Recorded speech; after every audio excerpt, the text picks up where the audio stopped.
اور دوسری بات یہ ہے کہ اللہ کے حبیب صلی اللہ علیہ وسلم ہمیں کسی جشن کے راستے پر چھوڑ کر نہیں گئے، بلکہ آپ تو ہمیں ایک بابرکت مشن دے کر گئے ہیں، جشن کے راستے پر نہیں۔ اور مومن اس دنیا کے اندر جشن منا بھی کیسے سکتا ہے؟ ارے جب تک کہ ایک انسان کا ایمان کے ساتھ خاتمہ نہ ہو جائے، اور خاتمے کا اعتبار اور یقین کسی کو بھی نہیں ہے، نہ معلوم خاتمہ کیسا ہوگا، اس وقت تک جشن منانا کیسا؟ جشن منانا کیسا؟ تو یہ تو ڈر اور خوف لگا ہوا ہے۔ ہاں مشن ہمیں دیا گیا ہے، اور ظاہر ہے کہ جشن آسان ہوتا ہے اور مشن مشکل ہوتا ہے، مشن انسان کے نفس پر بھاری ہوتا ہے، یہی وجہ ہے کہ انسان اس سے جی چراتا ہے۔ مشن کیا دیا گیا؟ اللہ نے قرآن پاک میں فرمایا کنتم خیر امۃ اخرجت للناس تأمرون بالمعروف وتنہون عن المنکر، کہ اس امت کو اللہ نے خیر امت کا لقب دیا کہ تم بہترین امت ہو۔ اور تمہیں کس لیے نکالا گیا، کس لیے پیدا کیا گیا، کس لیے بنایا گیا؟ دو کام ہیں، امر بالمعروف نہی عن المنکر، کہ نیکی کی تلقین کرنا اور برائی سے روکنا، خود بھی نیکی پر چلنا، دوسروں کو نیکی پر چلانا، خود برائی سے بچنا اور دوسروں کو برائی سے روکنے کی کوشش کرنا۔ تو ہمارا تو دنیا میں آنے کا مقصد یہ تھا، ہمارا مقصد یہ نہیں تھا کہ ہم دین کے چہرے کو مسخ کر دیں اور اپنے نبی کی تعلیمات کو ایسا مسخ کر کے پیش کریں کہ لوگوں کے سامنے حقیقت ہی نہ رہے۔ اور پھر وہ نبی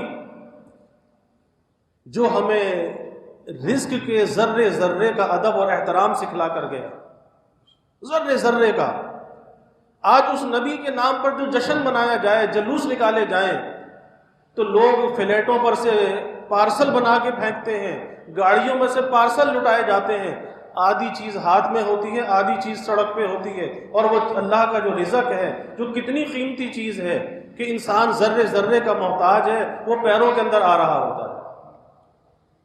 تو اس نبی کی تعلیمات کا اسی مجمع کے اندر یہ تماشا بنایا جائے، اور جو نبی اپنے آنے کا مقصد یہ بیان کرے کہ میرے دنیا میں آنے کا مقصد یہ ہے کہ میں یہ گانے باجے، یہ آلات مزامیر، ان چیز کو مٹا دوں، ختم کر دوں، توڑ دوں، اس مقصد کے لیے اب میں دنیا میں آیا۔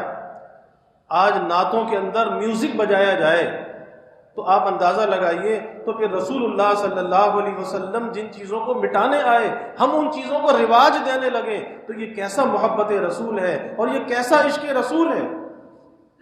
اور اسی نبی کے نام پر جن ان چیزوں کو مٹانے آیا، آج ان چیزوں کو فروغ دیا جائے اور پھر کہا جائے کہ یہ عشق رسول اور محبت رسول ہے، تو کیسے اس چیز کو تسلیم کیا جائے؟ آپ اندازہ لگائیے۔ اور آج یہ سب کچھ ہو رہا ہے، سب کچھ ہو رہا ہے۔ اسی لیے میں عرض کر رہا ہوں کہ جو اصل دین کا چہرہ ہے وہ مسخ کیا جا رہا ہے، اور ایک وجہ یہ ہے کہ لوگ اس کی حقیقت کو سمجھتے کیوں نہیں ہیں، کیونکہ آج لوگوں کی جو رسائی ہے وہ صرف ایک میڈیا کی حد تک تو ہے، لیکن کبھی علماء کے پاس چل کے نہیں جاتے۔ ایک مصنوعی دنیا کے اندر جی رہے ہیں، ایک مصنوعی دنیا کا حصار ہے، یہ سوشل میڈیا ہے، الیکٹرانک میڈیا ہے، بس اس حصار کے اندر یہ سمجھتے ہیں کہ ہمیں تو پوری دنیا کی معلومات حاصل ہے اور اس کے بعد ہمیں کچھ کرنے کی ضرورت نہیں۔ تو کبھی یہ سوچا کہ اس میڈیا پر کنٹرول کس کا ہے؟ اس میڈیا کو چلانے والا کون ہے؟ ارے جتنا بھی میڈیا چاہے آپ کے پاکستان کا میڈیا ہے، لیکن اس کے اکثر شیئر جو ہیں وہ یہود کے ہیں، یہود کا کنٹرول ہے، اور وہاں پر وہی چیز دکھائی جائے گی کہ جو لوگوں کو دین سے اور سنت رسول سے دور کرنے کا ذریعہ بنے، ان چیزوں کو وہاں پہ دکھایا جائے گا۔ حقیقت کو کیسے دکھایا جائے گا؟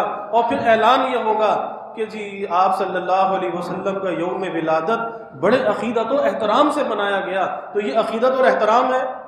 سالگرہ کا کیک کاٹنا اور ہیپی برتھ ڈے یا رسول اللہ کہنا یہ عقیدت اور احترام ہے، یا اس عقیدت و احترام کو پامال کرنا ہے؟ آپ خود اندازہ لگا سکتے ہیں۔ اور اس سے بڑھ کر خرافات ہو رہی ہیں، میں زیادہ تفصیل کے اندر نہیں جاتا۔ تو بھائی ہمارے لیے اصل راستہ جو ہے کامیابی کا، وہ اللہ کے حبیب صلی اللہ علیہ وسلم کی تعلیمات ہے، ان تعلیمات پر عمل کرنا، یہی سچے عشق و محبت کی دلیل ہے۔ اسی لیے آپ صلی اللہ علیہ وسلم نے فرمایا من احب سنتی فقد احبنی، ایک معیار بتا دیا، ایک پیمانہ بتا دیا کہ جس نے میرے طریقے سے محبت کی، پہلی بات یہ فرمائی کہ جس نے میرے طریقے سے محبت کی، فرمایا اس نے مجھ سے محبت کی۔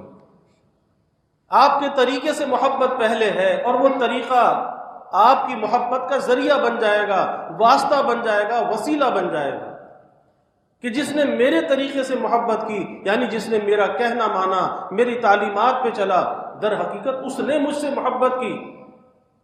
اور ومن احبنی کان معی فی الجنہ، اور جس نے مجھ سے محبت کی، آپ نے فرمایا وہ جنت میں میرے ساتھ ہوگا، وہ جنت میں میرے ساتھ ہوگا۔ تو بھائی کون نہیں چاہتا کہ جنت میں رسول اللہ صلی اللہ علیہ وسلم کا ساتھ نصیب ہو جائے، کون نہیں چاہتا؟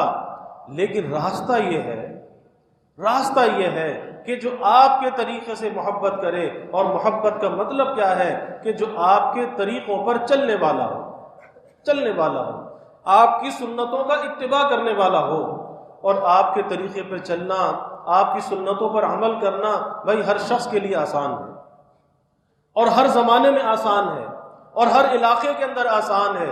دنیا میں کسی خطے کا رہنے والا ہو، کسی بھی ماحول میں رہنے والا ہو، وہ آپ صلی اللہ علیہ وسلم کے طریقوں پر عمل کر سکتا ہے، اور اس کے ذریعے سے اللہ کا بھی محبوب بن سکتا ہے، اور رسول اللہ صلی اللہ علیہ وسلم کا محبوب بھی بن سکتا ہے۔ لیکن راستہ ایک ہی ہے، اس کے علاوہ راستہ کوئی اور نہیں ہے، ایک ہی راستہ ہے۔ لیکن آج اسی راستے کو ہم نے چھوڑا ہوا ہے، اور پھر سمجھتے ہیں کہ ہم کامیاب ہو جائیں گے۔ تو یاد رکھیے کہ اس کے علاوہ کوئی کامیابی کا راستہ نہیں ہے۔